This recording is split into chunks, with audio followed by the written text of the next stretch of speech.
ಈ ಜುಲೈ 30ಕ್ಕೆ ಬಾಹ್ಯಾಕಾಶ ಕ್ಷೇತ್ರದಲ್ಲಿ ಒಂದು ಮಹತ್ತರ ಒಂದು ಬೆಳವಣಿಗೆ ಆಗಲಿದೆ.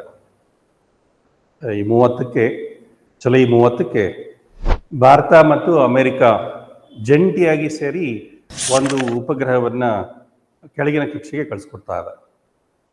ಆ ಉಪಗ್ರಹದ ಹೆಸರೇ ನಿಸಾರ್ ಅಂತ ಹೇಳಿ. ಸೊ ನಿಸಾರ್ನ ಪೂರ್ತಿ ವಿಸ್ತರಣೆ ಬಂದು NASA Isosynthetic Aperture Radar Satellite.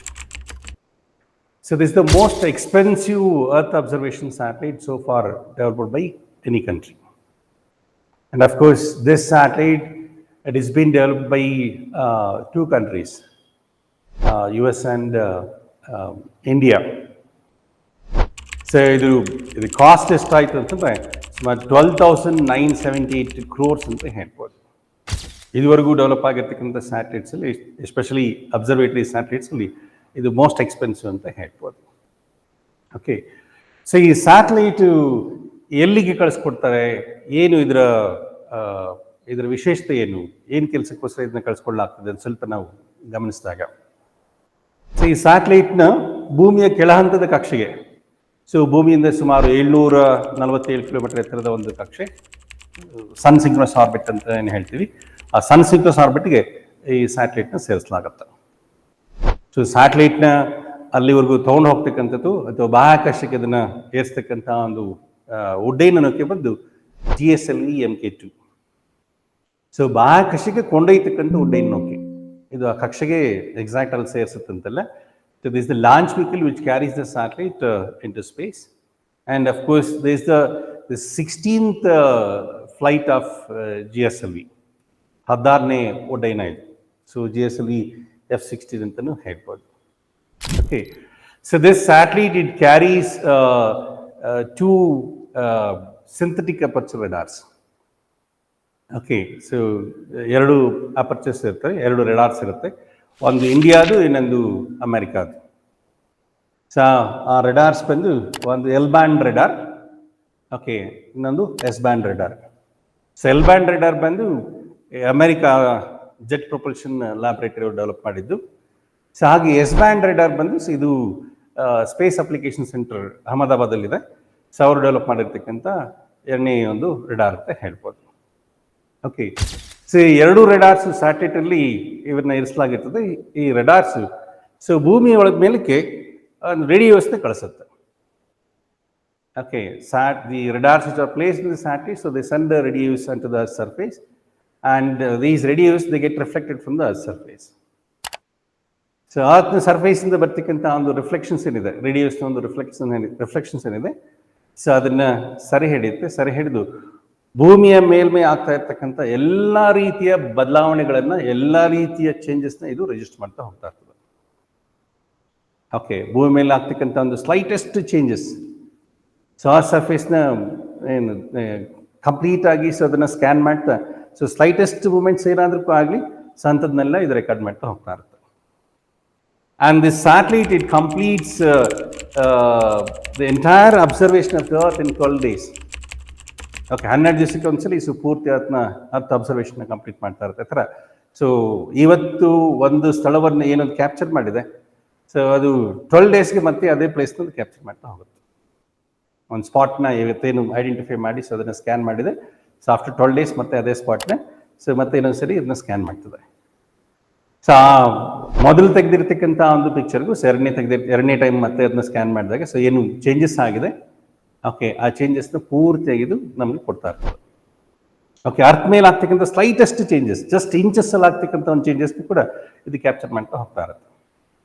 Okay, ಅಂದರೆ ಈ ಸ್ಯಾಟಲೈಟ್ ಮೂಲಕ ನಾವು ಅರ್ಥಕ್ವೇಕ್ಸ್ ಆಗೋದನ್ನ ತಿಳ್ಕೊಬೋದು. ಓಕೆ, ಹಾಗೆ ವಾಲ್ಕನಿಕ್ ಎರಪ್ಷನ್ಸ್ ಆಗೋದನ್ನ ತಿಳ್ಕೊಬೋದು, ಲ್ಯಾಂಡ್ ಸ್ಲೈಡ್ಸ್ ಆಗೋದನ್ನ ತಿಳ್ಕೊಬೋದು. ಓಕೆ, ಹಾಗೆ ನಾವು ಫ್ಲಡ್ಸ್ ಆಗೋದು, ಓಕೆ, ಪ್ರವಾಹಗಳಾಗ್ತಕ್ಕಂಥದ್ದನ್ನ ನಾವು ತಿಳ್ಕೊಬೋದು. ಸೊ ಡ್ರಿಫ್ಟ್ಸ್, ನಾವು ಕಾಂಟಿನೆಂಟಲ್ ಡ್ರಿಫ್ಟ್ಸ್ ಅಂತ ಹೇಳ್ತೀವಲ್ಲ, ವರ್ಷಕ್ಕೆ ಸುಮಾರು 11 ಸೆಂಟಿಮೀಟರ್ ಅಷ್ಟು ಸೊ ಕಾಂಟಿನೆಂಟ್ಸು ಅವು ದೇ ಆರ್ ಮೂವಿಂಗ್ ಅಪಾರ್ಟ್ ಅಂತ ಹೇಳ್ತಾ ಇದ್ವಿ. ಸೊ ಅದನ್ನು ಕೂಡ ಈ ಸ್ಯಾಟಲೈಟ್ ಮೂಲಕ ಆ ಡ್ರಿಫ್ಟ್ ಆಗ್ತಾ ಇರ್ತಕ್ಕಂಥ ಕಾಂಟಿನೆಂಟ್ ಡ್ರಿಫ್ಟ್ ಆಗ್ತಾ ಇರೋದನ್ನು ಕೂಡ ಸೊ ಅದನ್ನು ಕೂಡ ಕ್ಯಾಪ್ಚರ್ ಮಾಡ್ಬೋದು. ಅಂಡ್ ಅಫ್ಕೋರ್ಸ್ ಪೋಲಾರ್ ರೀಜನ್ಸ್ ಅಲ್ಲಿ ಇರ್ತಕ್ಕಂಥ ಐಸ್ ಕ್ಯಾಪ್ಸ್ ಮೆಲ್ಟ್ ಆಗೋದು. ಓಕೆ, ಸೊ ಕೋಸ್ಟ್ ಲೈನಲ್ಲಿ ಅಲ್ಲಿನ ಚೇಂಜಸ್ ಆದರೆ ಸೊ ಅದನ್ನು ಗಮನಿಸ್ಬೋದು. ಓಕೆ, ಶೋರ್ ಲೈನ್ನ ಮಾನಿಟರ್ ಮಾಡಲಿಕ್ಕೆ ಸೊ ಇದು ಉಪಯೋಗ ಆಗುತ್ತೆ. ಅಂಡರ್ಗ್ರೌಂಡ್ ವಾಟರ್ಸ್ನ ಸೊ ಅದನ್ನು ಡಿಟೆಕ್ಟ್ ಮಾಡಲಿಕ್ಕೆ ಇದಾಗುತ್ತೆ. ಓಕೆ, ಸೊ ಪೋಲಾರ್ ರೀಜನ್ಸಲ್ಲಿ ಐಸ್ ಕ್ಯಾಪ್ಸ್ ಮೆಲ್ಟ್ ಆಗೋದನ್ನ ಸೊ ಅದನ್ನು ಸೆರೆ ಹಿಡಿಬೋದು. ಸೊ ಈ ರೀತಿ ಭೂಮಿ ಮೇಲೆ ಯಾವುದೇ ರೀತಿಯಾದ ಬದಲಾವಣೆಗಳಾಗಲಿ ಸೊ ಅದೆಲ್ಲ ಬದಲಾವಣೆಗಳನ್ನು ಇದು ಸ್ಕ್ಯಾನ್ ಮಾಡ್ತಾ ಹೋಗ್ತಾ ಇರ್ತದೆ. ಅದನ್ನೆಲ್ಲ ಸೆರೆ ಹಿಡಿದು ಸೊ ಅದನ್ನ ಕಳಿಸ್ಕೊಡ್ತಾ ಹೋಗ್ತಾ ಇರುತ್ತೆ. ಓಕೆ, ಇದರಲ್ಲಿ 2 ರೆಡಾರ್ಸ್ ಇದೆ ಅಂತ ಹೇಳಿದ್ನಲ್ಲ, ಎಲ್ ಬ್ಯಾಂಡ್ ರೆಡಾರ್, ಅದರ ಫ್ರೀಕ್ವೆನ್ಸಿ ಬಂದು 1.25 GHz ಇದೆ. ವೇವ್ ಲೆಂತ್ ಬಂದು ಅರೌಂಡ್ 25 ಸೆಂಟಿಮೀಟರ್ಸ್ ವೇವ್ ಲೆಂತ್ ಇದೆ. ಹಾಗೆ ಎಸ್ ಬ್ಯಾಂಡ್ ಇದನ್ನ ರೆಡಾರ್ನ ತೆಗೆದುಕೊಂಡಾಗ ಎಸ್ ಬ್ಯಾಂಡ್ ರೆಡಾರ್ನ ಸ್ಪೇಸ್ ಅಪ್ಲಿಕೇಶನ್ ಸೆಂಟರ್ ಅಹಮದಾಬಾದ್ ಅವರು ಅದನ್ನ ರೆಡಿ ಮಾಡಿರೋದು, ಅದನ್ನ ತಯಾರಿಸಿರೋದು. ಸೊ ಅದರ ಫ್ರೀಕ್ವೆನ್ಸಿ ಬಂದು 3.2 GHz ಅಷ್ಟಿದೆ. ಅದರ ವೇವ್ ಲೆಂತ್ ಬಂದು ಅರೌಂಡ್ 10 ಸೆಂಟಿಮೀಟರ್ಸ್ ಅಂತ ಹೇಳ್ಬೋದು. ಅಂದರೆ L band transmitter wavelength ಅದು ಲಾಂಗ್ ವೇವ್ ರೆಡಾರ್ ಅಂತ ಹೇಳ್ಬೋದು. ಎಸ್ ಬ್ಯಾಂಡ್ ಬಂದು ಶಾರ್ಟ್ ವೇವ್ ರೆಡಾರ್ ಅಂತ ಹೇಳ್ಬೋದು. ಸಿ long wave short wave radars ಎರಡನ್ನೂ ಒಟ್ಟಿಗೆ ಸೆಲ್ಲಿ ಯೂಸ್ ಮಾಡ್ತಾ ಇರೋದ್ರಿಂದ ಯಾವುದೇ ರೀತಿ ಈ ರೆಡಾರ್ಸ್ಗೆ ಅಡ್ಡಿ ಆತಂಕಗಳು ಬರೋದಿಲ್ಲ. ಅಂದರೆ ಅರ್ತ್ ಸರ್ಫೇಸ್ನ ಪಿಕ್ಚರೈಸ್ ಮಾಡಬೇಕಾದಾಗ ಅಥವಾ ಸ್ಕ್ಯಾನ್ ಮಾಡಬೇಕಾದಾಗ ಯೂಶ್ವಲಿ ಕ್ಲೌಡ್ಸು ಬಂದ್ಬಿಟ್ಟಾಗ ಸೊ ಕೆಲವೊಂದ್ಸಲಿ ಅದನ್ನ ಸ್ಕ್ಯಾನ್ ಮಾಡೋದು ಕಷ್ಟ ಆಗ್ಬಿಡುತ್ತೆ. ಬಟ್ ಈ 2 ಬೇರೆ ಬೇರೆ ರೀತಿಯ ಫ್ರೀಕ್ವೆನ್ಸಿ ವೇವ್ಲೆನ್ಸ್ ಇರ್ತಕ್ಕಂಥ ಒಂದು ರೆಡಾರ್ಸ್ ಆಗಿರೋದ್ರಿಂದ ಸೊ ಇದು ಕ್ಲೌಡ್ಸ್ ಮೂಲಕ ಕೂಡ ಸೊ ನೀಟಾಗಿ ಸೊ ವೇವ್ಸ್ ಪಾಸ್ ಆಗಿ ಸೊ ಸರ್ಫೇಸ್ನ ಅಬ್ಸರ್ವ್ ಮಾಡಲಿಕ್ಕೆ ಇದು ಉಪಯೋಗ ಆಗ್ತಾ ಇರ್ತದೆ. ಹಾಗೆ ಕೆನೋಪೀಸ್, ಓಕೆ, ಫಾರೆಸ್ಟ್ ಕೆನೋಪಿ ಇದ್ದಾಗ ಸೊ ಅದ್ರ ಮೂಲಕ ಪೆನಿಟ್ರೇಟ್ ಆಗೋದು ಕಷ್ಟ ಆಗುತ್ತೆ. ಬಟ್ ಈ ಸ್ಯಾಟಲೈಟ್ಸಲ್ಲಿ ಉಪಯೋಗಿಸಿರ್ತಕ್ಕಂಥ ಒಂದು ರೆಡಾರ್ಸ್ ಮೂಲಕ ಸೊ ನಾವು ಫಾರೆಸ್ಟ್ನ ಅದನ್ನ ಪೆನಿಟ್ರೇಟ್ ಮಾಡ್ಬೋದು. ಓಕೆ, ಕ್ಲೌಡ್ಸ್ನ ಪೆನಿಟ್ರೇಟ್ ಮಾಡ್ಬೋದು. ಮತ್ತು ಡೇ ಅಂಡ್ ನೈಟ್ 2 ಟೈಮಲ್ಲಿ ಸೊ ಸ್ಕ್ಯಾನ್ ಮಾಡ್ತಾ ಹೋಗ್ತಾ ಇರ್ತವೆ.